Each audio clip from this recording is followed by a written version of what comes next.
এবার চন্দন চা বাগানের জমি জবরদখলের চেষ্টা বহিরাগতদের। জানা গেছে 16ই জুন চন্দন চা বাগান কর্তৃপক্ষ বাগানের লোকসান দেখিয়ে বাগান ছেড়ে চলে যায়, আর সেই থেকেই বাগানের অবস্থা দিনের পর দিন খারাপ হতে শুরু করে। শ্রমিকেরা সেই বাগান দেখভালের জন্য শ্রমিকদের মধ্যে একটি কমিটি গঠনের সিদ্ধান্ত নেন, আর সেই মতো শ্রমিকেরা কাজ করছিলেন চন্দন চা বাগানে। কিন্তু আজ চন্দন চা বাগানের শ্রমিকদের বাদ দিয়ে বহিরাগতরা জমি দখলের চেষ্টা চালিয়েছেন বলে শ্রমিকদের অভিযোগ। তবে কে বা কারা এই বহিরাগত সেটা এখনও জানা যায়নি। সকাল সকাল উত্তপ্ত হয়ে উঠেছিল চন্দন চা বাগানের ধন্দেগঞ্জ সেক্টর এলাকায়। এ যেন এক শ্রমিকদের দুশ্চিন্তার কারণ হয়ে দাঁড়িয়ে উঠল আজকের এই ঘটনা। তবে এ ব্যাপারে ধন্দেগঞ্জ 44 নম্বর বুথের গ্রাম পঞ্চায়েত সদস্য এর প্রতিনিধি রিয়াজুল ইসলাম জানিয়েছেন, ব্যাপারটি দ্রুতই উপর নেতৃত্বের সাথে আলোচনা করার আশ্বাস দেন। ঘটনাস্থলে দাসপাড়া পুলিশ পোস্টের বিশাল পুলিশ পৌঁছায় এবং পরিস্থিতি নিয়ন্ত্রণে নিয়ে আসেন। সম্পূর্ণ ব্যাপারটি তদন্ত শুরু করেছে police. Bureau report, Uttarbanga today 24।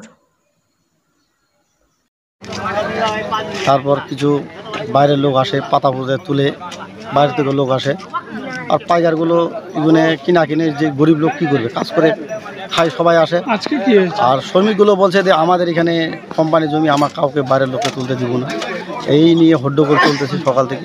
আজকে কি হয়েছে? হ্যাঁ, আজকে কি হয়েছে? আজকে সমস্যা ওইটাই তো, ওদের বাইরের লোকগুলো পাতা তুলতে আসছিল। বাইরের লোক পাতা তুলছে? হ্যাঁ, তুলছিল।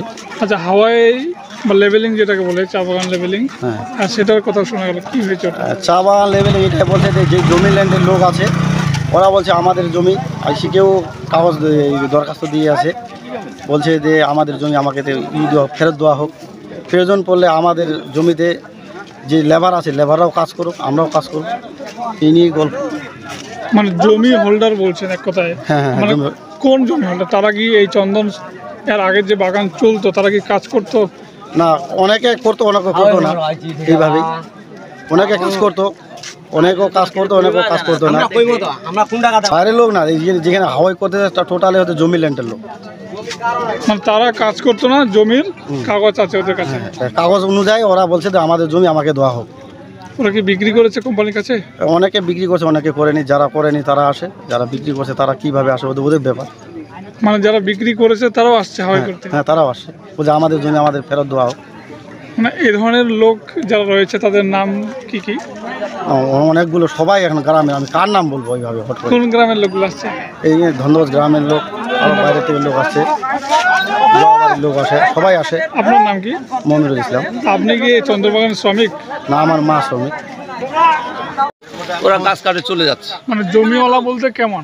যারা যারা বিক্রি করেছে, বিক্রি ল্যান্ডের লোকগুলা, যে শ্রমিক যা আছে যতদিন তোমরা করে খেয়েছো, এখন আর কি আমাদের জমিটার কিছু তোদের শ্রমিকেরও কিছু দেওয়া যাবে, আমরাও ভাই কিছু নেব।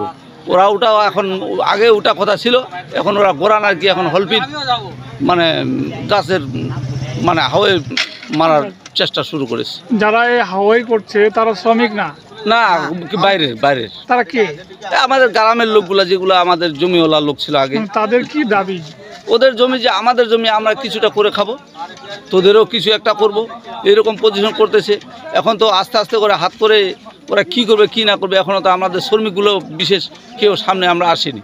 আমরা প্রতিরোধে আছি যে আমরা বাগানটা এখন রক্ষা করে থাকবো। শ্রমিকদের বাদ দিয়েই ওরা হাওয়াই করছে? কারা করছে এই কাজ? এই যে আমাদের গ্রামের সবাই আর কি। নাম কি ওদের? নাম তো এখন দিতে পারবো না, অনেক আছে এখানে, অনেকেই এখন হাঞ্জা ধরে আছে। ওরা এখন ওখানে আছে 10 জন, যা আছে ওরা পরামর্শ করবে আর কি। শ্রমিকরা হাওয়াই করছে না, এখন আমাদের কমিটি যা বসে ডিসিশন নিতে হবে ওদের সাথে, ওরা কি করতে চাইছে আমাদের জমি হোল্ডারগুলো, নিচে ওদের সাথে বসবো আর কি। আপনার নাম কি? আমার নাম আফজল হোসেন।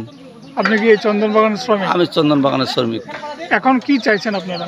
আমরা চাইছি যে শান্তি শৃঙ্খলার মধ্যে ওদেরকে আমাদের বলা হয়েছিল যে আমরা যদি আমাদের মালিক আপাতত যতদিন আমার কোম্পানি না আসে আমি শ্রমিকগুলো করে খাবো। এখন আমাদের দেখে ওরা আর কি একটু মানে এর মধ্যে লাঞ্ছিত শুরু করা দিয়ে আর কি, ওরা নিজের ছিন্ন ভিন্ন শুরু করা দিল। আমি এখন ওদেরকে আর মানে একটা বিশৃঙ্খলা দিকে। যারা হাওয়াই করছে তারা কি কোনো রাজনৈতিক দলের সাথে যুক্ত আছে? না, রাজনৈতিক না, ওগুলো কে সিপিএম, কে কংগ্রেস, কে টিএমসি, বিজেপি, ওগুলো নাই। যার যেখানে আছে বলছে হ্যাঁ আমরা জমি, মানে এখানে জমি হোল্ডার কি ওগুলো? ওটা কি? ওর দাদা বাবাগুলো যে বেঁচে গেছে ওইগুলো আমরা সাধারণ মানুষগুলো করে খাচ্ছি। ওইগুলোর মধ্যে এখন ওরা বলছে যে এখন তোরা এতদিন খাইলে এখন কোম্পানি যেহেতু নাই তো এখন আমাদের হাত আর কি। আজকে তো না, এটা প্রায় 3 মাস ধরে এই ব্যাপারটা নিয়ে চলতেছে। ঘটনা হচ্ছে মালিক বাগান বন্ধ করে দিয়ে চলে গেছে। হট করে কি হয়েছে না হয়েছে, মালিকের লস হয়েছে না কি হয়েছে, মালিক বন্ধ করে দিয়ে চলে গেছে। শ্রমিকগুলো মোটামুটি ধরো 2 মাস ধরে ওরা দেখলো আর কি, বাগান তো পাতা নষ্ট হয়ে যাচ্ছে। এখন শ্রমিকগুলো বারবার মিটিং করে ওরা একটা সিদ্ধান্ত নিয়েছে যে আমরা সেক্টর ওয়াইজ বাগান ভাগ করে আর কি আমরা শ্রমিকগুলো খাবো, আমরা গরিব লোক কোথায় যাব। এরাই মোটামুটি 1 সপ্তাহ ধরে পাতা তুলতেছে, বিক্রি করতেছে। কার কি সিস্টেমে চলতেছে এখনও আমাদের নলেজে নাই, সেটা কে দায়িত্ব দিয়েছে। সবাই মিলে ওরা 2 সেক্টরে আম্বিকানগর কিংবা ধন্দকর বোয়ালমারি বাইরাটাকে সবাই একটা সেক্টর মিলে ভাগ করে ওরা খাচ্ছে। আজকে আমি শুনলাম যে হট করে জমিদাতা যেগুলো জমি দিয়েছে, আগে কোম্পানিকে যে লোকগুলো জমি দিয়েছে, জমির মালিকগুলো আজকে দাবি তুলেছে আর কি মাঠে গিয়ে, যে আমি যেহেতু জমি দিয়েছি শ্রমিকগুলো কেন খাবে, জমি আমরা দিয়েছি বলে তো ওরা শ্রমিক, তা শ্রমিক আমরা যেহেতু দিয়েছি জমি দিয়েছি, তা আমরা আর শ্রমিকগুলো সবাই ভাগ করে খাই। ওই জন্য জমিদাতাগুলো, যেটা সকালবেলা আমি শুনলাম যে জমির মালিকগুলো জমি দিয়েছে, জমি ওরা দাবি করতেছে যে মালিক আসবে আমরা জমি ছাড়ে দেবো। আজকে মালিক নাই, আমি আমার জমি দিয়েছিলাম, আমার জমিতে আমি থাকবো, আমার জমি আমাকে রিটার্ন দেবো। এটা হচ্ছে জমিদাতাগুলোর বক্তব্য। শ্রমিকের বক্তব্য যে না, মালিক চলে গেছে, বাগানটা আমরা কমিটির মাধ্যমে চালাবো। কী সিস্টেমে চালাবে, এখন কি সমস্যাটা হচ্ছে এখন আমার মাথায় কিছু ঢুকতেছে না। যেহেতু আমি প্রতিনিধি, আমার কাছে সবাই আসে, আমি কাউকে কিছু ডিসিশন দিতে পারি না। ওরা কমিটি করে চালাচ্ছে, পাতা বিক্রি করছে, তুলছে, বিক্রি করছে। মানে কিভাবে আশ্বস্ত করবেন তাদের? হ্যাঁ, এটা হচ্ছে সবথেকে বড় ব্যাপার। এই ব্যাপারটা নিয়ে আমি তো সেরকম টোটালি কিছু ফাইনালি দিতে পারবো না। প্রশাসন লেভেল আছে নিশ্চয়ই, আমাদের এমএলএ আছে, চপড়া ব্লক এমএলএ, এগুলো এমএলএর কাছে দ্বারস্থ হতে হবে। এমএলএ কিংবা প্রশাসন লেভেলে যা আলোচনা হয়, আলোচনা করে একটা ব্যাপারটা মীমাংসায় যে কোনো জায়গায় আসতে হবে। কারণ ব্যাপারটা খুব ঘুরপাক খাচ্ছে, অনেক শ্রমিকের ব্যাপার, অনেক জমিদাতার এলাকার ব্যাপার আছে। অনেক জমিদাতা আমারও কাছে আসছিল, যেহেতু আমাদের গ্রামের পাশেই জমি অনেক বেশি, তাই জন্য বলছিলাম যে এটা প্রশাসন লেভেলে। আপনার পরিচয়টা বলবেন? আমার পরিচয় হচ্ছে, আমি ধন্দঘোষ 88 নম্বর বুথের গ্রাম পঞ্চায়েত প্রতিনিধি। নামটা কি? রিয়াজুল ইসলাম।